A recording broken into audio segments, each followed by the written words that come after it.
Okay. All right, y'all. Daylight savings is definitely doing a number on your girl. Okay? It's pitch dark outside. I think that's crazy because why is it pitch dark outside and it's only 7 o'clock? I hate daylight savings. All who hate daylight savings, put in the chat. I hate daylight savings. Just kidding.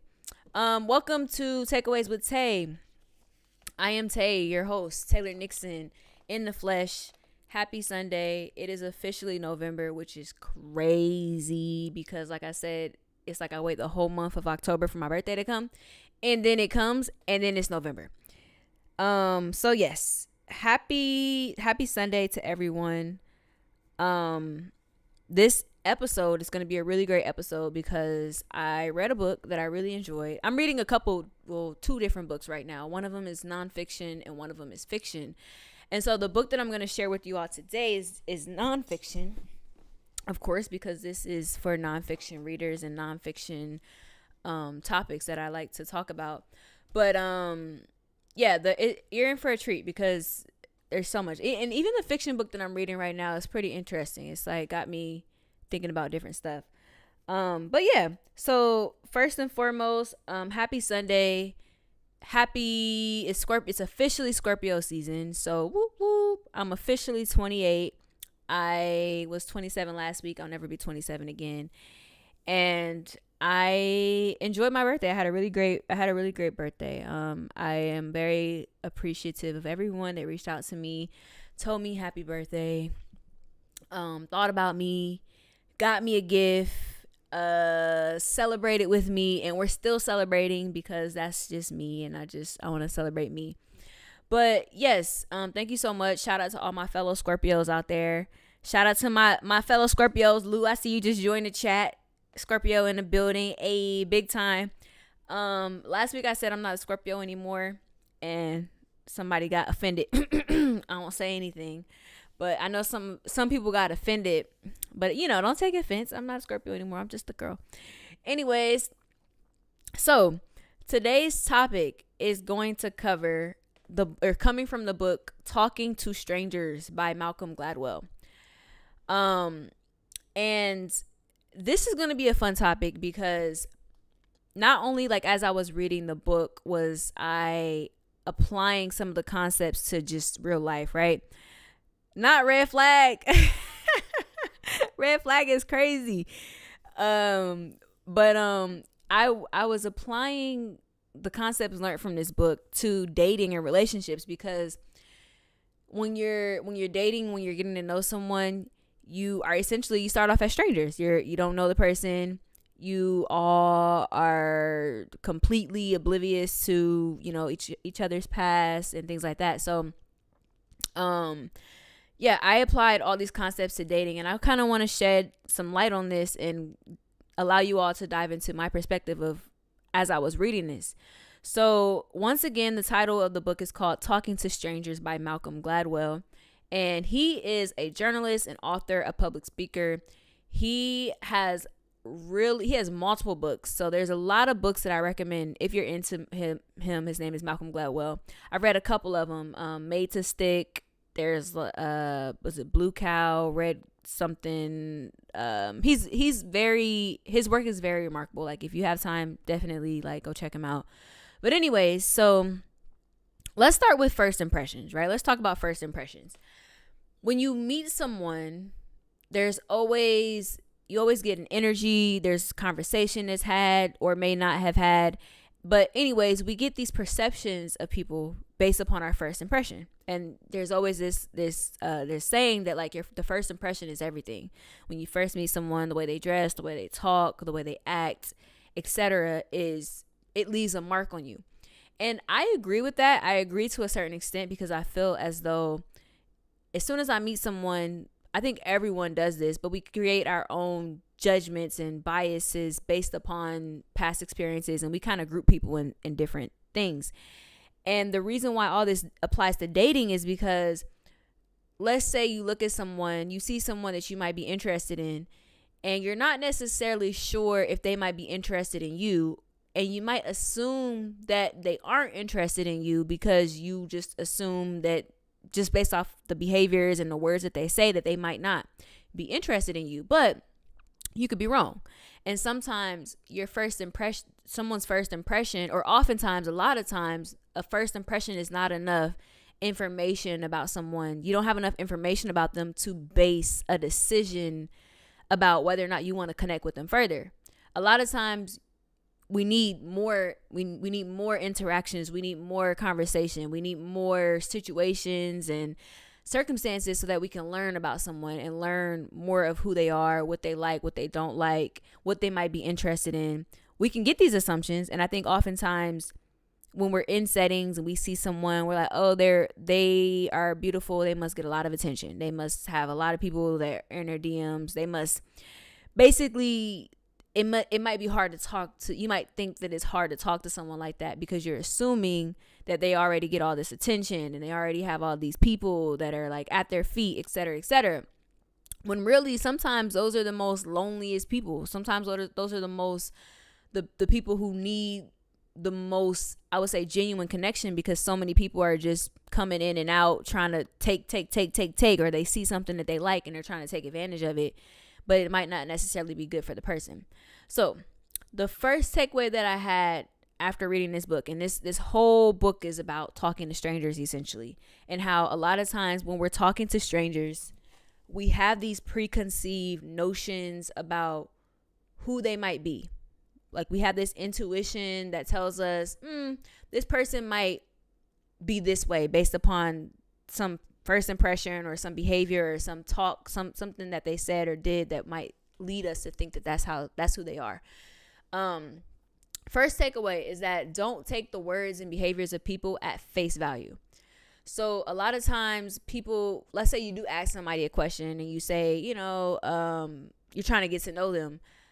A lot of times people lie, and but you don't know that they're lying because you're just like, you're hoping that they're telling you the truth.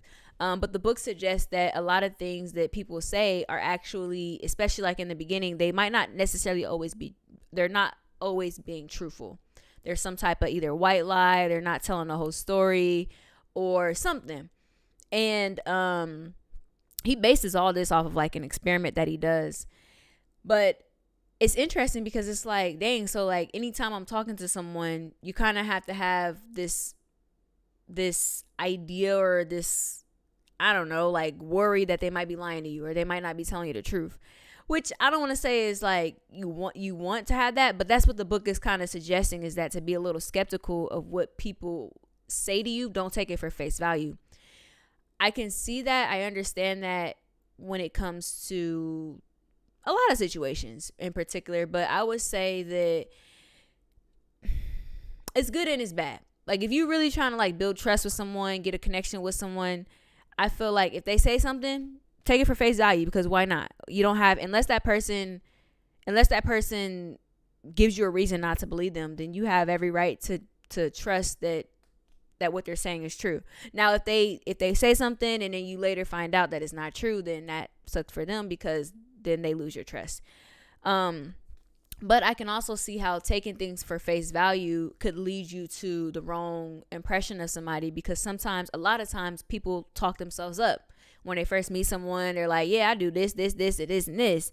I got this going on. This my partner. This my whatever. Like, they try to make themselves seem bigger than life because they want the person to like them.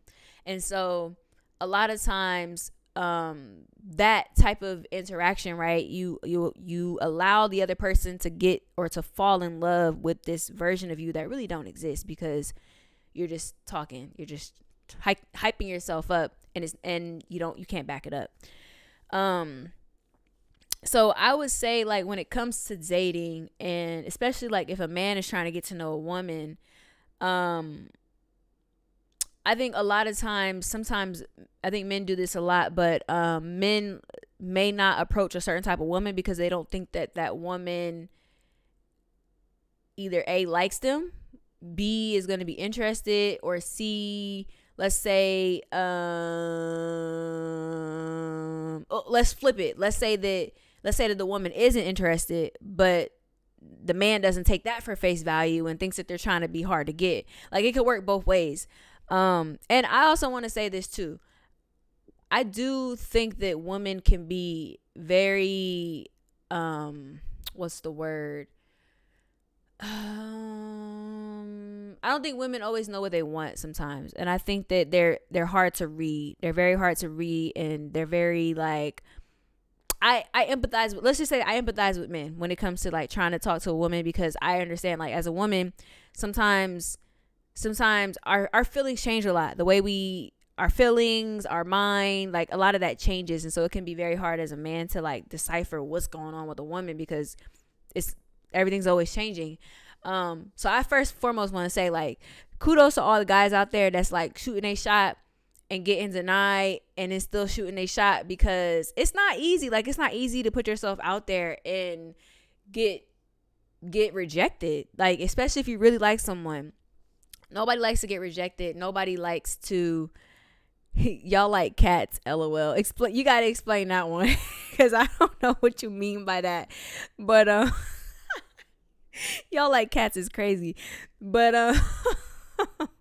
I think I know what you mean by that, but I really don't know what you mean by that when you say that.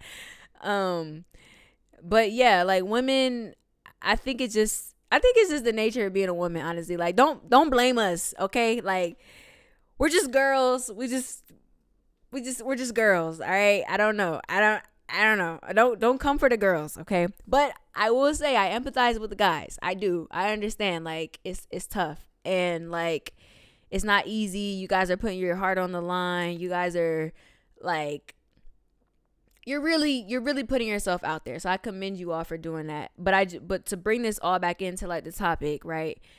What I mean by that is that, like, sometimes a woman could play hard to get, and she really actually likes you and she really wants you to pursue her, and at other times she is actually just wants to be friends with you, and you think she's playing hard to get, and so you keep trying. But it's like, so yeah, don't take things face value. The best thing to do is ask, honestly. Like, that's really just eliminate all the guesses, the assumptions, the story, the play, whatever.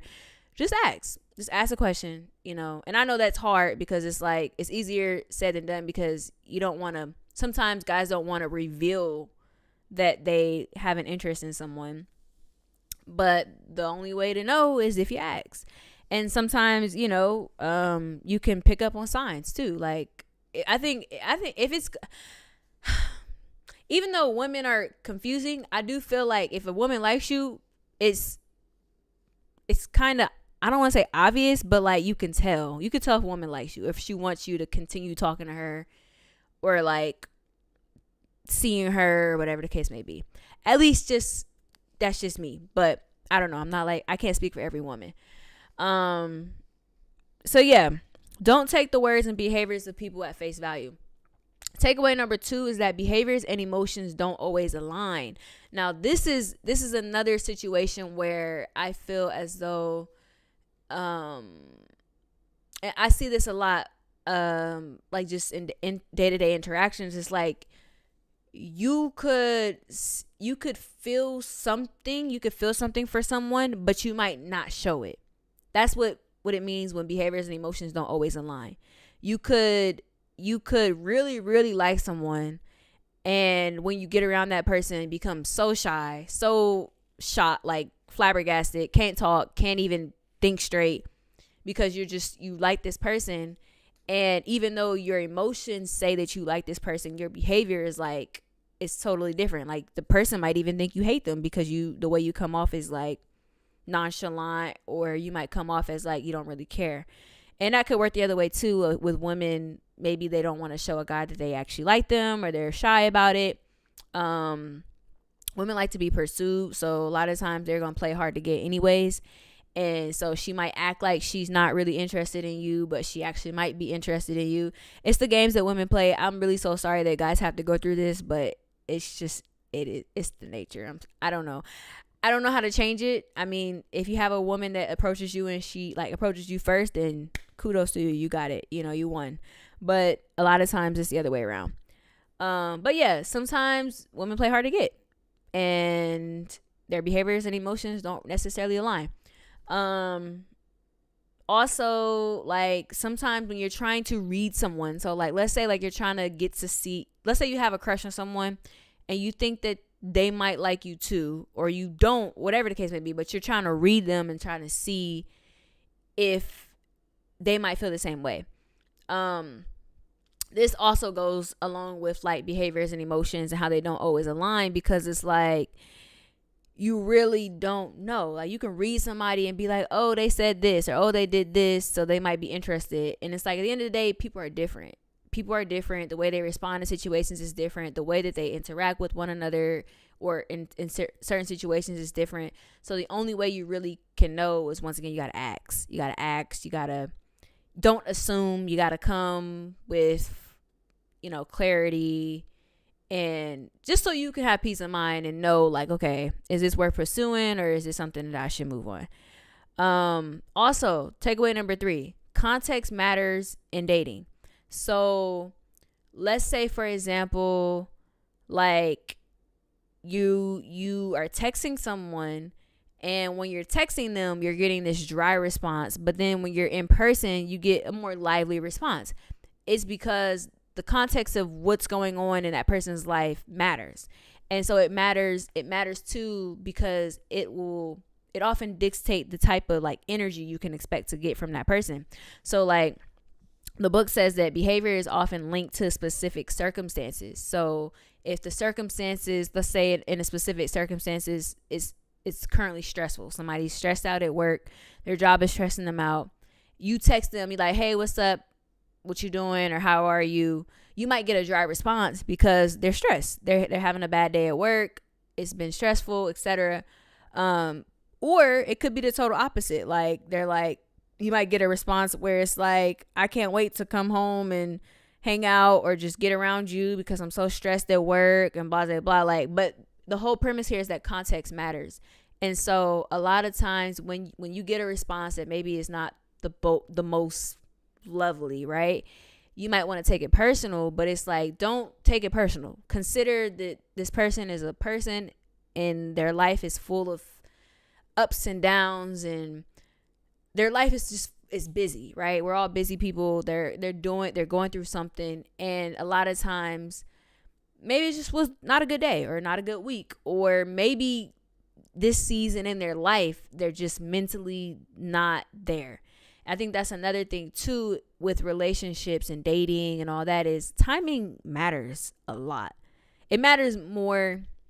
I would say timing matters almost more than the connection, you all being able to connect, because it's like, well, I would say timing is very important, because let's say that you are ready for someone, but they're not ready for you, but y'all meet at a certain time. It's like, well, y'all meet at this time, you're ready for them, but they're not ready for you. So even though you might be good for one another, the relationship ends up going sour because one person wasn't ready.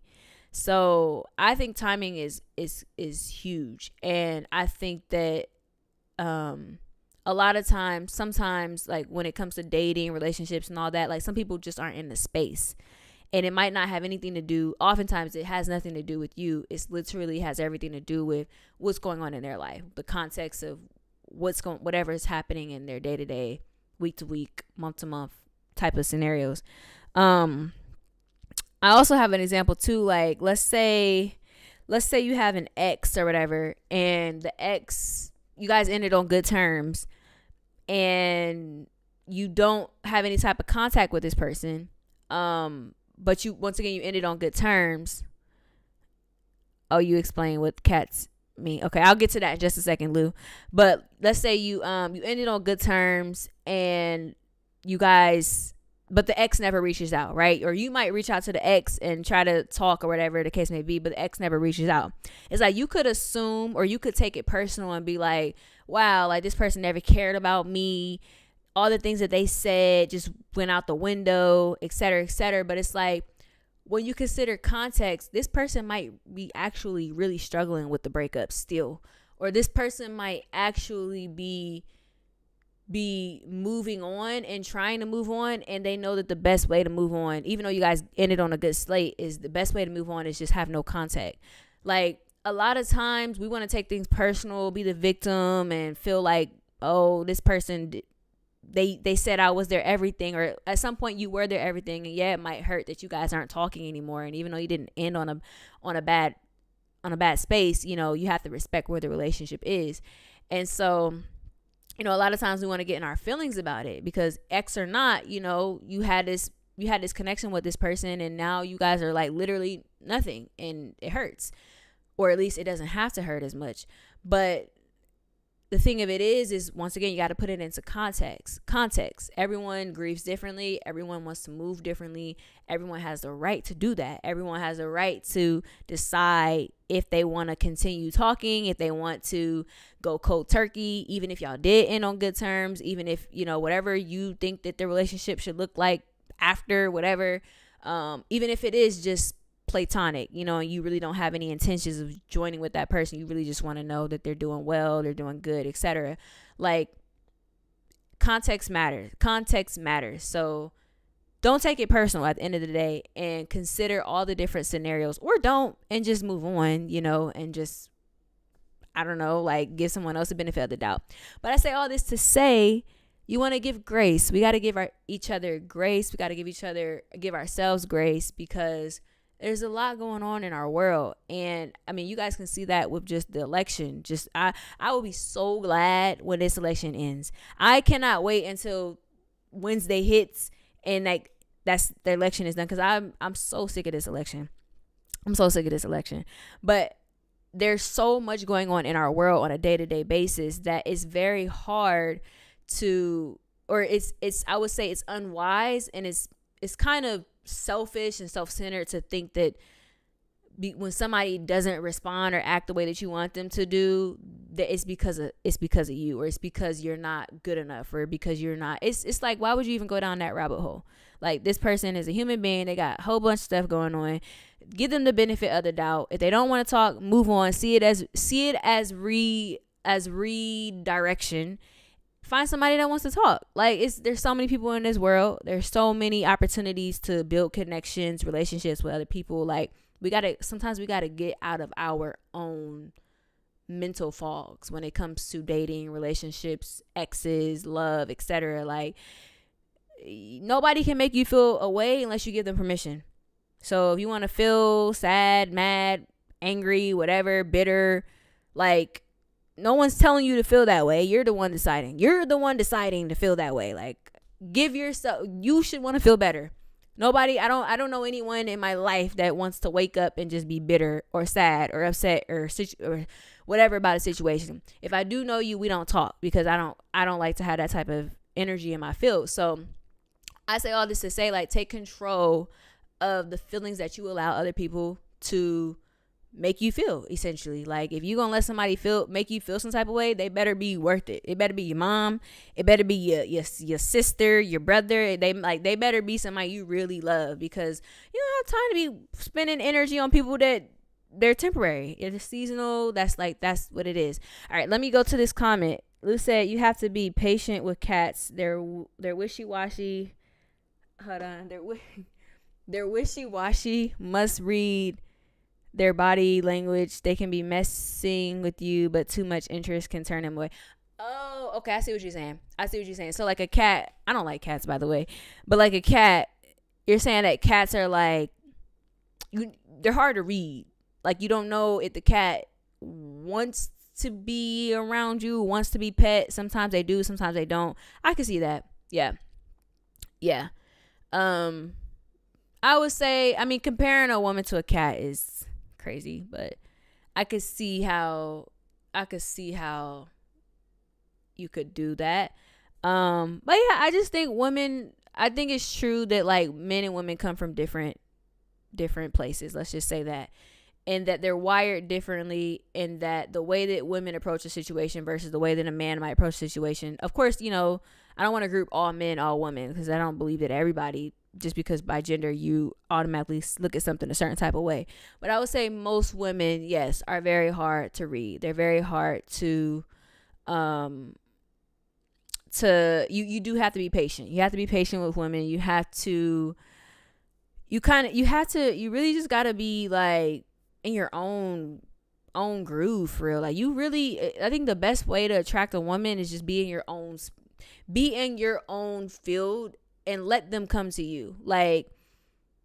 Like do what you do and let them see you doing what you're doing, and then they're gonna start asking questions. They're gonna start like being interested. They're gonna start coming around, whatever. Like, I don't know. I'm just a girl, but I say all that to say that, yeah, women are, they are, I don't want to say they're the prize, but they're kind of the prize. Like, men, I think, spend a lot of energy trying to get the attention of a woman, because women are great. What can we say? What can we do? What can we say? We're great. But yeah, those are my 3 takeaways here. So you have to, first one, don't take the words and behaviors of people at face value. Definitely give people the opportunity to show you who they are. And when somebody says something, I don't want to say make them prove it, but make sure that their actions align with whatever it is that they said. Make sure that if they say that this is the way that they go about X, Y, and Z, like, make sure that you have clarification, that you have receipts, proof that this is the way that they go about X, Y, and Z.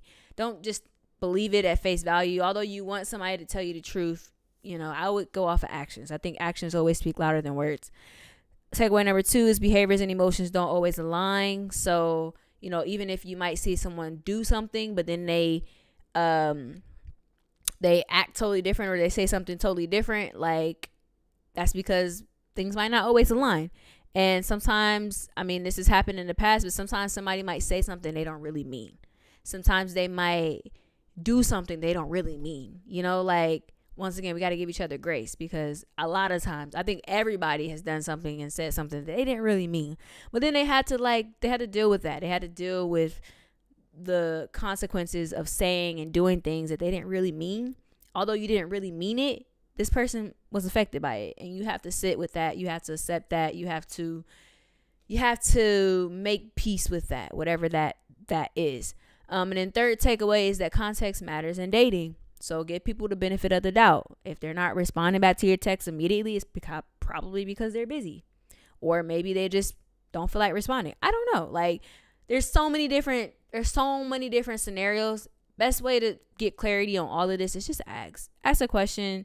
See if somebody's digging you. If they're not, if you want clarity, like, I would say try to be intentional about the situations that you create with that person. Like, if you want to spend more time with that person, maybe being more intentional about asking them to go places with you, or inviting them to places, and building that connection so you can fill them out a little bit more. They'll tell you, like, through time, they'll tell you if they're interested, if they're not, or whatever the case may be. But at the end of the day, don't take anything personal, and just know that, like, if somebody does not want to talk to you, or they're not interested in you the way that you want them to be, it's redirection for someone else that is. Like, someone is out there for you, and they're ready, and they just don't know that you exist. So you got to keep putting yourself out there. And kudos to all the men putting themselves out there on a day-to-day basis, because I know it's not easy. And I would say, women, we need to give men a little bit more benefit of the doubt. We got all these check marks and things lists that guys need to bring to the table, and it's just like, I would say that I don't know too many women right now that, like, that's an actual thing. I think the biggest thing women want is character from a man, right? Before they, like, see the guy, and the guy is like, I'm a high value man, I'm blah blah blah. Like, I don't even want to get into that conversation, honestly, because it's just too much. Like, man, just let people be who they are. And if you like them, if you dig their style, like, if you want to get to know them, then you just want to get to know them. I say all this to say, though, like, I think women do need to have a little bit more consideration when it comes to men, and how they're putting themselves out there constantly to, like, get the attention, or to attract, or to get to know a woman, because it's not easy. It's not an easy thing to do, to put yourself out there, to face rejection on a day-to-day basis. I think a lot of men, like, especially black men, are depressed, and they're lonely, and they're sad. I talk to black men, like, on a day-to-day basis. And like the things that they tell me, like my brothers, my friends, you know, they're like, women are like just and I'm just like, wait, chill on us, like not too much. But I understand though, because it's very, the culture that we live in now is very difficult to find someone that likes you for you, you know, and not everything that you can bring to the table. There's always this discussion of what can you bring to the table. And I think that's just because we're in a hustler culture. Like everybody's trying to hustle, trying to get it. I understand wanting to be with somebody of quality, of substance, but I don't feel like you don't necessarily need to be so like at the beginning, because it's already scary for a guy to approach. But that's just my take. That's just me. I'm just a girl. I thank you guys for tuning in. Please listen to Please listen to Stay With You. It's on SoundCloud. Like I said, it just got placed on a playlist, which is crazy because I didn't have to do anything for that. So that's pretty dope. And our song, me and London's song, that's on HBO, it's called Bye. I'm drawing a blank. It's called Bye. It's been played in Switzerland, which is pretty cool because I've never been to Switzerland, and there's people in Switzerland playing our songs. So that's dope. So now I gotta add Switzerland to the places to visit. So keep streaming, keep watching the Penguin series. Let me know if you have anything else you want me to talk on. I know, Lou, we're touching on shyness, and I'm still reading for that, so bear with me. I'm reading a couple different things right now. But yeah, thank you guys for tuning in, and we'll be back at it again next week. See you guys. Bye.